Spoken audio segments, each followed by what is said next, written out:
This is Swiss and Chips, your British guide to Switzerland. Hello and welcome to Swiss and Chips. I'm Jo Fay. And I'm Simon Sreed. And today in the show we're going to be talking about a really important topic, how you can find a place to live in Switzerland. And I think this is an important topic, particularly because when you move here for the first time from abroad, how on earth do you get started?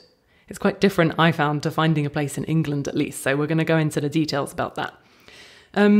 Just to give you a bit of an overview about where we're going in this show, we'll talk generally about finding a place in Switzerland, what kind of prices you can expect, prepare to be shocked. And then we'll go on to the procedure from sort of looking around at first to signing the deal and what happens in between, how you can find the perfect area to move into. And we'll also go into the details of this whole process, where do you search? Once you've found the one you like, what happens next? And we'll also go into a few questions that we had in our Facebook group. And if you're on Facebook, do check it out. It's called Switzerland for English Speakers. Exactly. And also that's basically how this all started. So it started with Kate Barabanova from Moscow. Yep. And she asked in the group, how on earth can I find an apartment to rent in Switzerland? And it seems a bit like she had exactly the problem you said. So where can she start and so on? Mm-hmm. And we had a few nice comments. We come to that later from our other users in the group. And we thought, it's actually a really good question and obviously a problem for some. So we thought, let's make it a topic in the show. Mm-hmm. So let's get started. Okay. You said you want to start with like a general overview about Switzerland and how do people live here and so on. Yeah, exactly. So I think one of the big questions, especially for people who are moving here who don't know the country at all, is kind of what sort of area do you want to live in? And I think this is a really important thing to decide at the beginning if you can. Is it important for you to be in a city where there's lots of life, lots of other people, shops, things to do? Or do you want to kind of go for the full Swiss countryside experience and live somewhere outside in a village? But if you do, I would sort of weigh that up quite carefully at first. Yeah, I think it extremely depends, where do you work? If you work in a touristic place, then it's basically quite clear you will probably want to live there if it's a small village. Mm-hmm. Then also if it's a small village, maybe it's quite, you don't want to live too far away because the public transport is maybe not so quick. Mm-hmm. And good point. if you live in a city, in like Zurich or Bern or something, which is maybe also quite high likely, then there you want to decide, do I want to live in the center? Do I want to have, the big city life? Yeah. Or more the countryside, yeah. Yeah, exactly. And I think what can really help if you have the opportunity is to come and visit Switzerland before you move here. I mean, obviously it's not always possible if you're coming from the other side of the world, but if you're in Europe, that would be my number one recommendation. Come and check it out just to make sure. Yeah, definitely true. But also even that is, it gives you just a rough overview of how it is as a tourist, but maybe to work it's still different. And then I guess in all bigger cities or medium-sized cities, you mm-hmm. have these areas where let's say you have like grey big bunkers and nice houses for mm-hmm. More richer people, and you have nice countryside, or you have young students and so on. So you have all these different places. Yeah, exactly. I think the sort of prices and the availability are two other kind of important factors as well. Prices, we had a bit of a discussion about this earlier. What did you want to say about prices? Well, it's just high. I mean, it's expensive, yeah. The price is high and it's really expensive. I mean, also here, usually you can say you get what you pay. So you pay for. Mm-hmm. I mean, the more you pay, probably the better your location is, or the better your house is. And also, I would say, it depends what is important for you. If you don't mind so much you go to work by car or something, then you can stay a bit outside, and then it's getting very quickly cheaper. Mm-hmm. So you will have much nicer flat for the price you want to pay.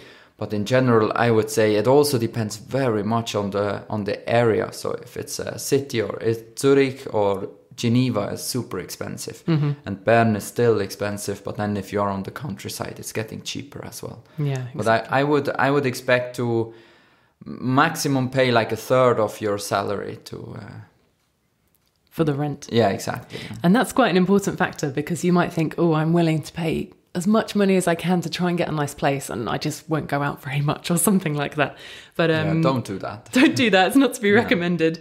There's a lot of things to pay for in Switzerland, and also the people, the letting agency or whoever, will also probably want to know, can you afford the apartment? And for them, being able to afford is a third of your salary. Yeah. That's something important. The absolute maximum. Yeah. So it's better if you are a bit below, I would say. Exactly. And then also, I think an important question is it furnished or not? If you move from abroad, so you probably don't bring your bed and your cupboard with you. Yeah. Or, I don't know. Maybe. It depends how much stuff you have. No, I didn't bring anything. I guess the thing is, I can't imagine someone moving here and buying somewhere straight away, because that's a big commitment to make. Yeah. But maybe somebody who knows the country quite well, has been to visit quite a lot, maybe they might buy a place, in which case I could imagine them getting a van packed with all their furniture and bringing it over here. Yeah, true. Yeah. But I think... and then probably you already have been here for a few times. Exactly, yeah. I think if you're coming here fresh, you probably will end up with an unfurnished apartment. But, yeah. We have both, has to be said. But the usual thing is it's unfurnished.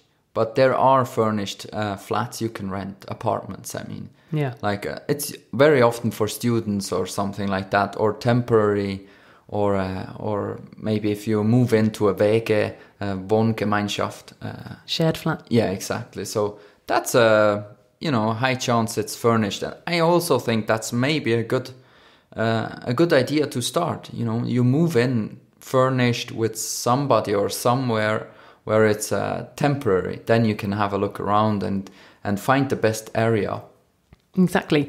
Shall we talk about this finding the perfect area part? Because I think that's a real challenge if you're coming from abroad. How, you might say, okay, well, I've got a job in Zurich. I'm going there from the start of next month. You don't know the city at all. How can you possibly know where would be a good place to go or not? I think that's quite hard. Yeah, I think that's extremely difficult. But also for Swiss people, if you move to a new city, it's not easy to know. You have to ask just your friends and maybe your colleagues, or you just make some research online. And I also found quite a funny map where you can have a look around, and it's it gives you a rough idea, but also only from bigger cities. It's called I can't really remember. I also didn't write it down. We just put the link on our website. Yes, and then you can have a look there, and you find where students live, and basically that's the main thing. You want to know where the students live, where it's cheap to live, where it's high priced, and where are more touristic places.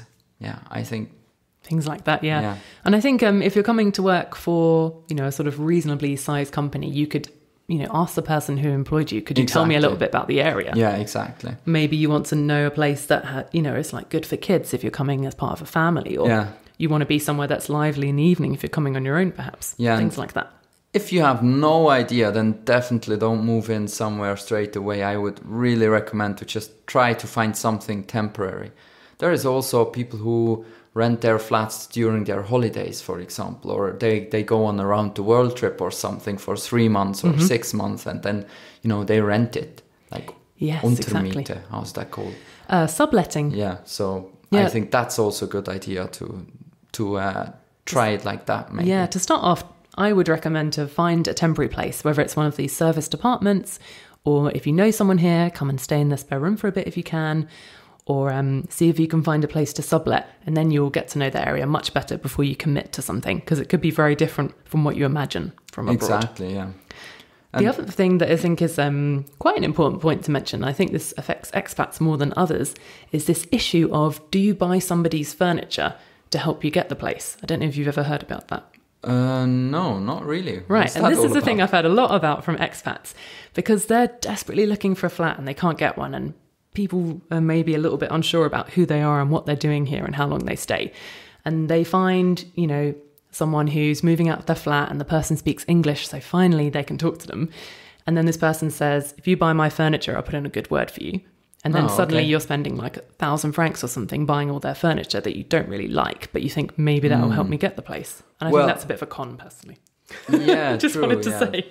Well, I know that you can feel a lot of pressure when you're looking for some place, but I think it is possible to find somewhere and you don't have to buy their furniture. Unless you love it, in which case, great. Yeah, then do it. I mean, it's quite often people ask that, yes, but I would ask as well, maybe if you move in somewhere and then you buy something that exactly fits in and then you move to your new flat and you can't take it with you, then you're happy if the next will take it from you. True. Will buy it. But that you would recommend anyway. It doesn't really have anything to do with an expat. But then I guess an expat feels a bit more of pressure because they're afraid not to find a place. Exactly, yeah. So, but speaking of finding a place... How do you do that? Yeah, how do you do that? That's the big question. Well, I mean, it's pretty simple. You just look online. It's basically, if you have listened to our episode, How to Find a Job, it's basically the same thing. So you just go online, check all the websites that we have, subscribe to all the newsletters, and, try everything. Tell your friends, tell it on Facebook, tell it on Twitter, and maybe you're lucky someone.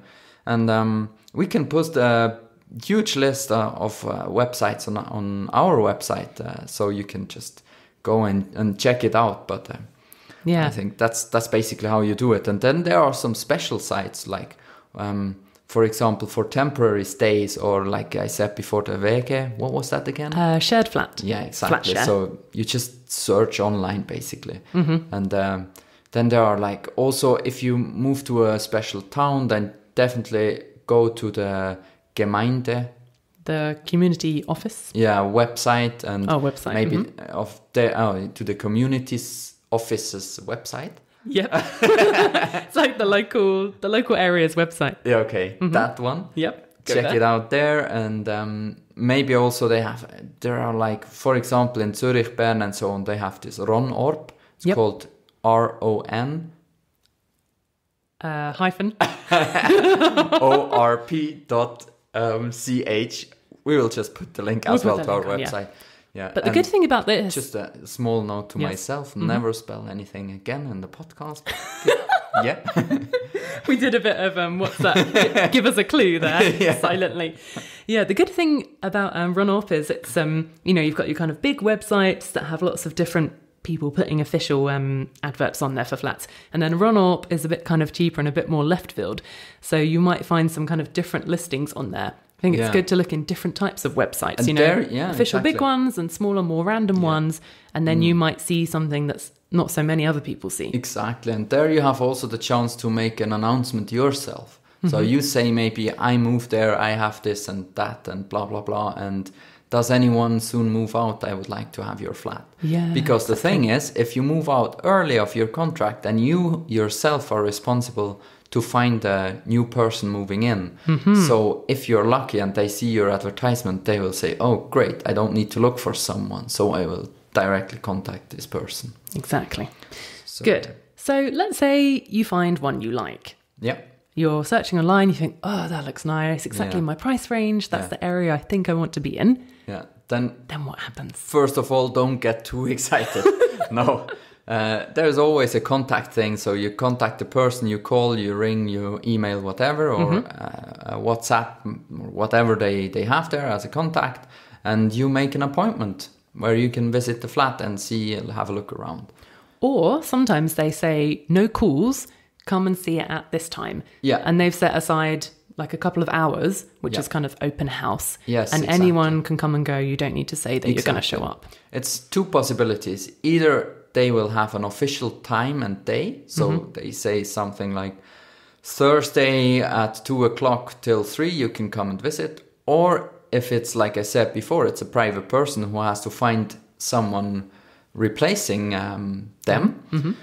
They will say, yeah, I am at home after work, you can drop by. Yeah, exactly.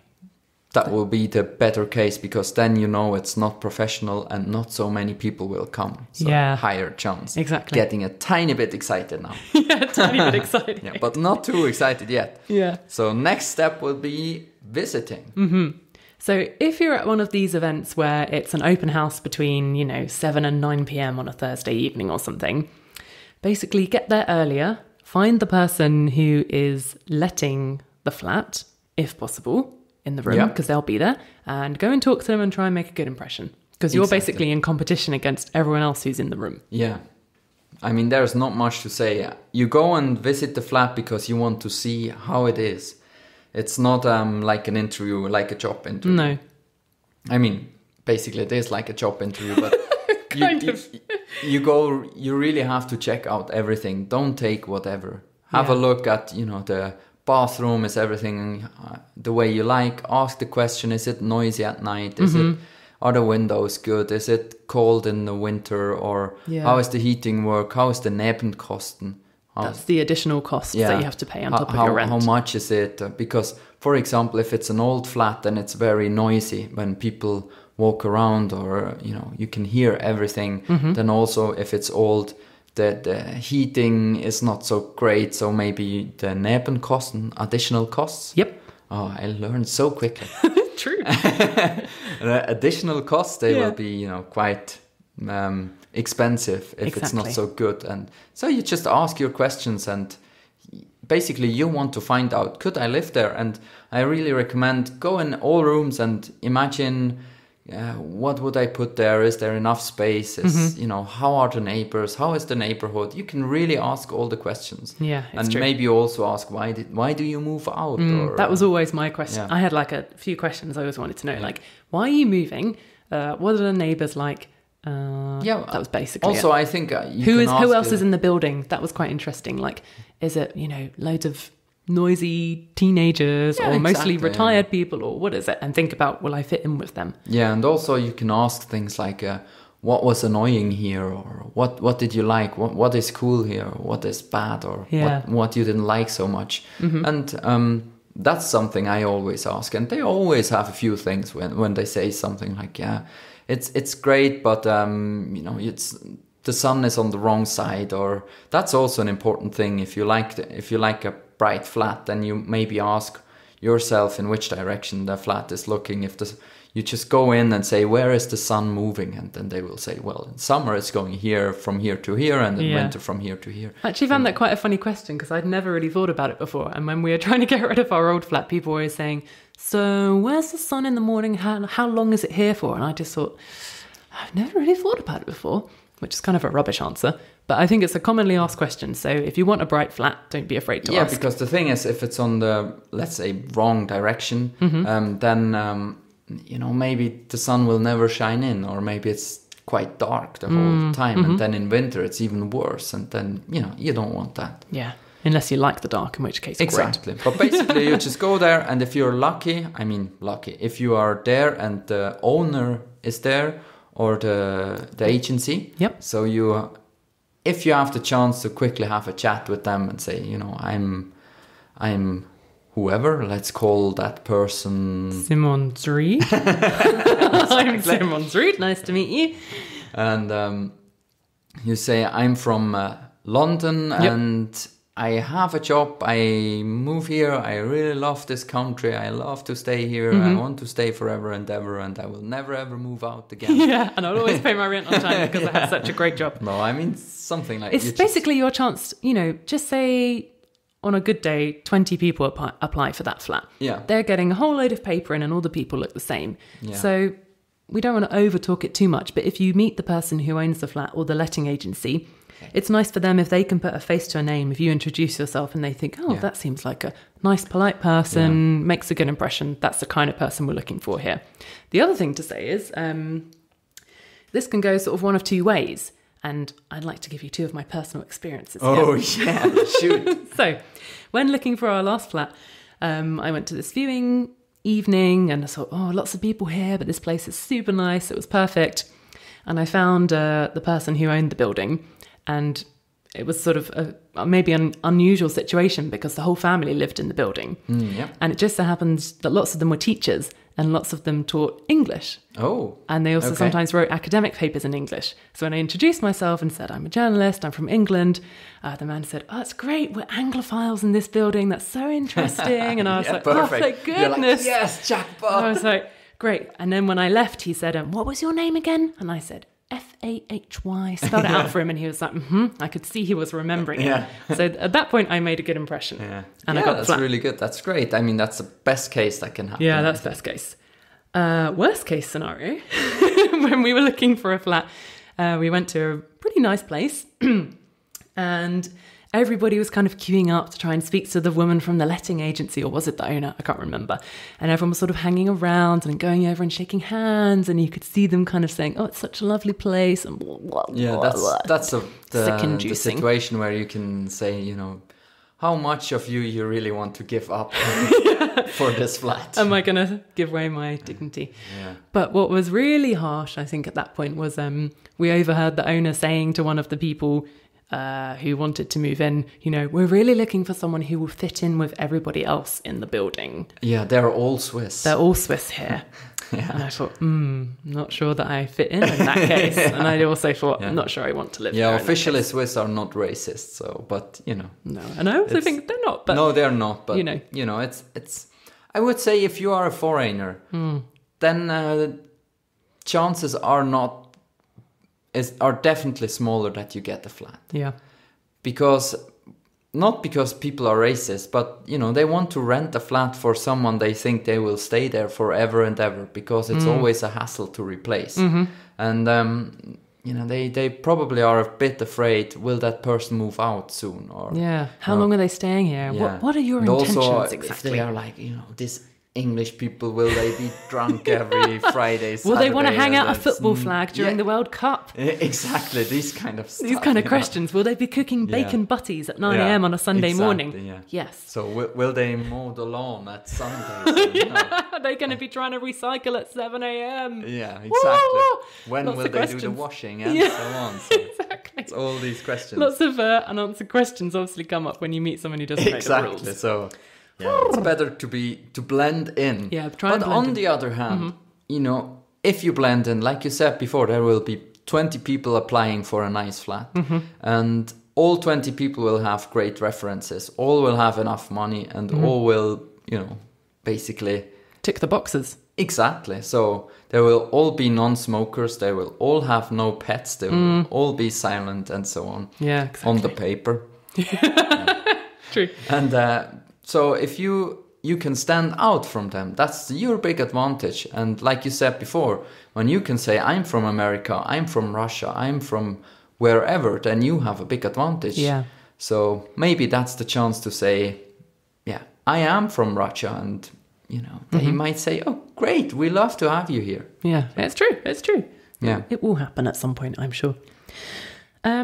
Okay, so let's say it went well. You found someone who loves speaking English and loves violin practice at midnight on a Friday and so on.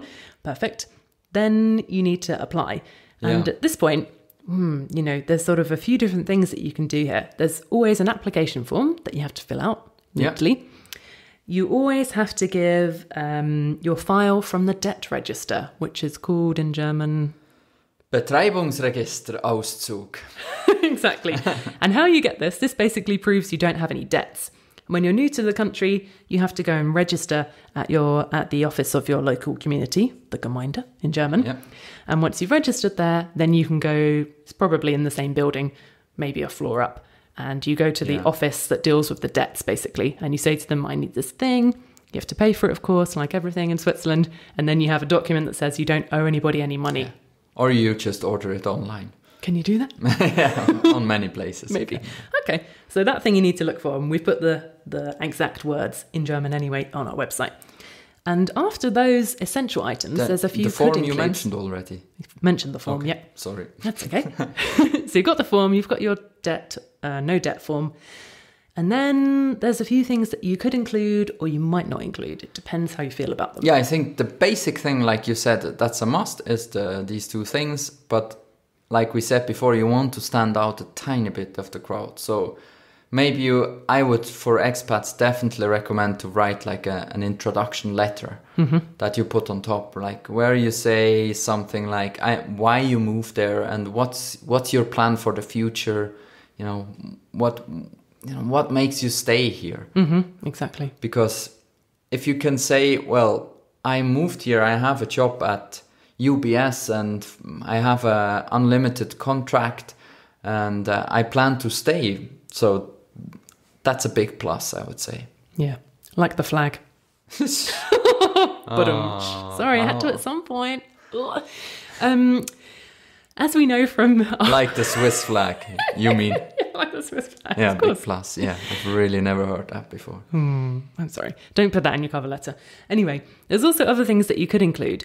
And the question is, do you want to include a photo or not? That maybe that works in your favor. Maybe it doesn't if you've got, crazy hair. Who knows? But we never included a photo, did we? No. And I also never really heard that anyone did, has to be said.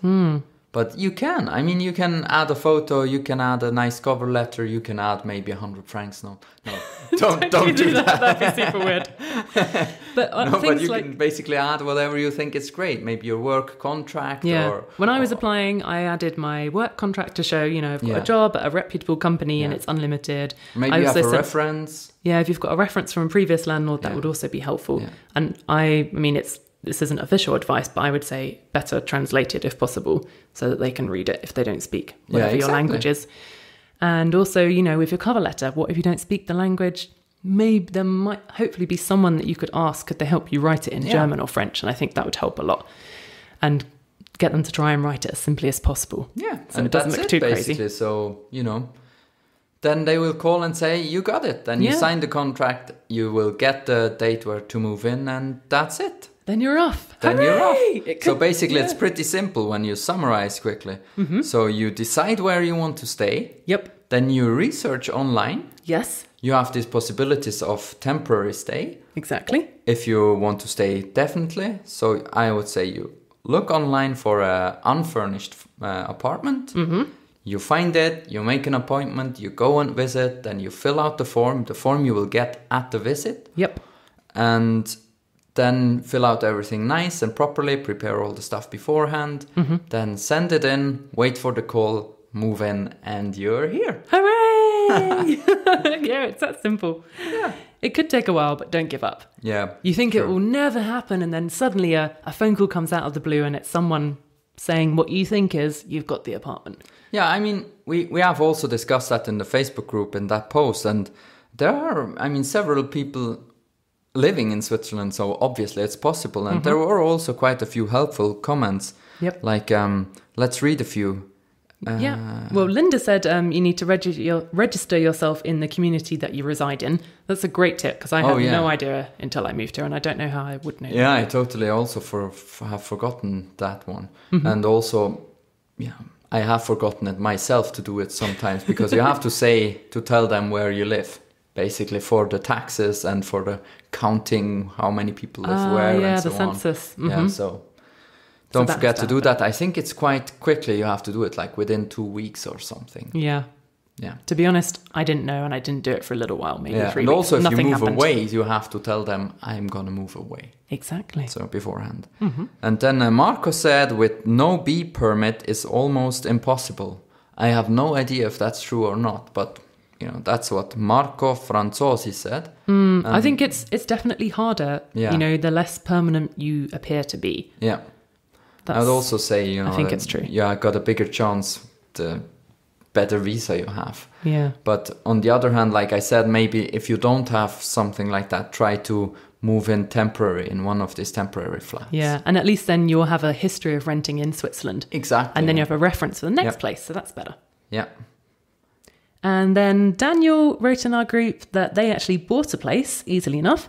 And he said, if you have the deposit ready, just talk to your bank manager and they're sure to get your finance improved. And in fact, his purchase, he says, was very quick and painless. So there you go. Yeah, sounds great. It can be easy. Yeah, I have no idea how it works when you buy a flat because I never did before. No, but, we might need some listening input for that episode. But obviously it works. I don't know. For sure. Yes, good. So if you're listening to this and you're having trouble finding a place, then write in our Facebook group, Switzerland for English Speakers. Maybe we or someone else in the group can give you some more advice related to your specific situation.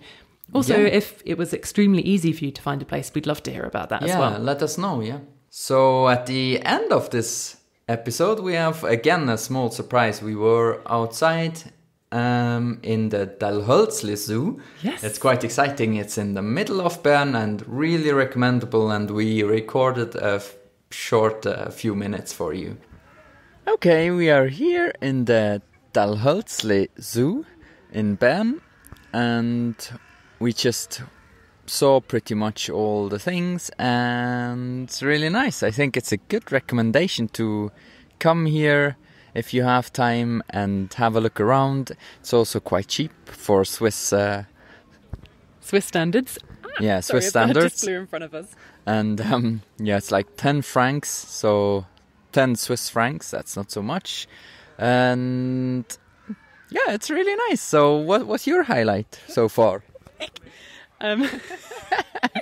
Yeah, loads of birds here. Yeah. The thing is, there's lots of things you can do here at the animal park for free as well. You can walk around and see llamas, and you can touch mini goats, and you can even see flamingos without paying a penny. Only 10 francs to get in. And then inside, lots of the animals are kind of out in the open as well. And we saw the smallest hoofed animal in the world, some kind of miniature deer today. Really, really close. You could reach out and touch it, I think, though I didn't. And that seems to me a little bit different than other zoos I've been to. You can kind of get in amongst the animals. There's also an enclosure where there are tiny little yellow monkeys swinging around, and there's nothing between you and them. And there are times of the day when they do animal feeding, and we just saw the sea lions being fed, which was extremely cool, I have to say.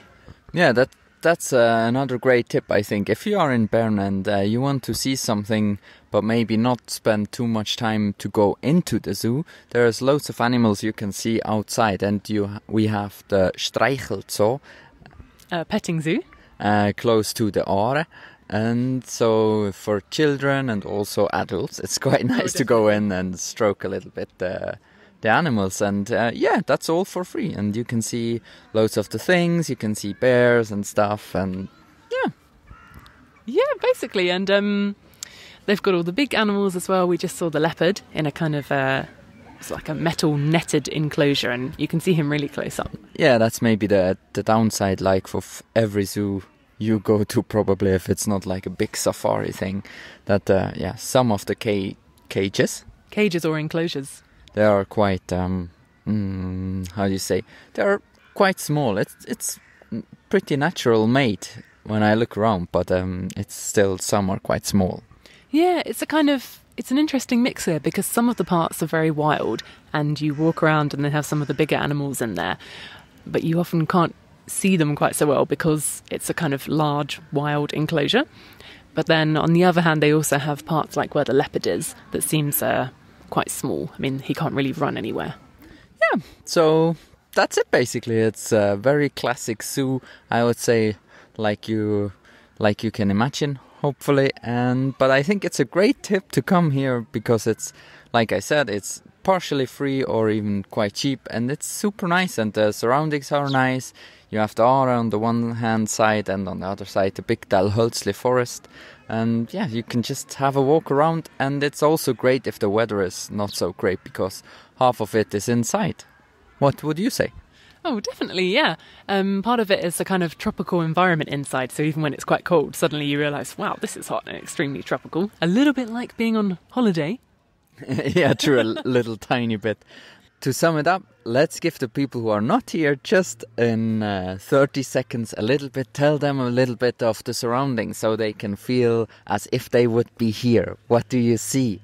We're on a bench here, we're surrounded by bushes with lots of birds in them. They're tweeting and flying around our heads. A bit further behind us is a large enclosure with a leopard in it. It's covered by a big sort of metal net, and inside there are lots of big stones and boulders which the leopard is kind of walking all over.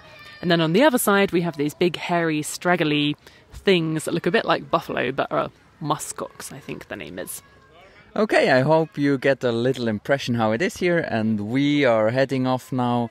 There are lots of children over there playing around, so we go over there and have a look what they are doing and walk through the forest and see some other animals. Definitely, let's go check them out.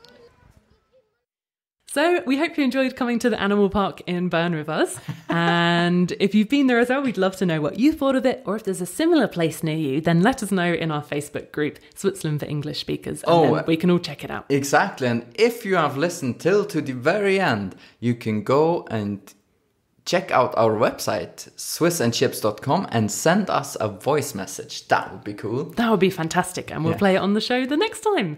Thanks for listening. Bye. Bye.